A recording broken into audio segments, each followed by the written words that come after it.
Менің кішкене кезімнен білетін бір таныс кісілерімнің үйінде 6 бала шағасы бар. Бәрі алтын асықтай әдемі, ойлары да, бойлары да өздеріне шақ. Барлық баласына үлкен оқу орындарын оқытып, білімді, ақылды етіп тәрбиеледі. Бір жерде қызмет етіп, үлкен шаңырақ болып отыр. Осы балалардың ішінде тұңғышы сәл кемістеу, ол хаттанып сан білгенімен көп шаруаға араласпайды. Анасы осы баланы көп жерге қараттық, бірақ ем қонбады. Сап-сау туылды. Туылған соң 20 күндей болғанда бесікке бөлеп, сырттағы жұмыстарыма шығып кеттім.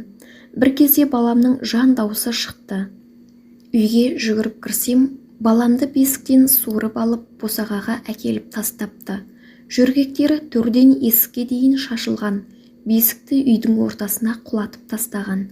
Баламның бет-аузы қисайған, көзі ауып, қарашығы төңкеріліп кеткен.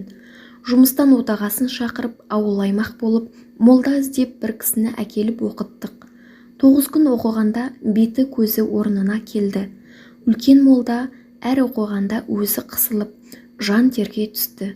Сонда молда айтты: балаңды Құдай сақтаған, ібілістің ең үлкені ұрып кеткен екен. Енді бесікті ұшықтап берейін. Бұл бесікті қолданба, отқа да жақпа. Бұны биік төбенің үстіне апарып таста. Түгел жөргектерін, түбек пен шүмекті бәрін өртеп жібер деді. Қалай айтты, солай жасадық. Мұны айтып отырғаным, нәресте ұйықтаған бөлмеде түнде жарық сөнбеу керек. Бесігіне немесе төсегіне, жөргек жастығының астына нан өтпейтін пышақ, тұмар немесе тобылғы, ағаштың қиындысын қойып қойса жақсы болады. Нәресте ұйықтайтын бөлмеде айналардың беті жабық болғанын қадағалаңыз. Кішкене нәрестенің тілі шығып сөйлегенге дейін оны айнаға қаратпаған жөн. Баяғыдан келе жатқан ырым бар. Нәресте айнаға көзі түссе тілі шықпай қалады деген. Дәл қазіргі уақытта мазарлар бос қалып, әруақтар көкке қалықтап жүр.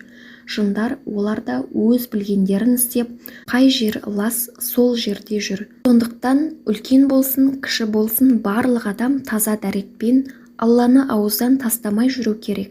Әсіресе нәрестелерге сақ болса, нәресте біздің болашағымыз.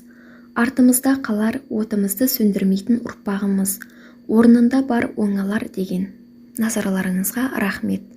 Егер видео пайдалы болса, лайк басып, каналға тіркелуді ұмытпаңыздар. Міндетті түрде таныстарыңа таратыңыздар. Олар да біліп жүрсін. Сақтансаң, Алла сақтаймын деген. Баршамызға Алла амандық берсін. Келесі видеода жолыққанша достар.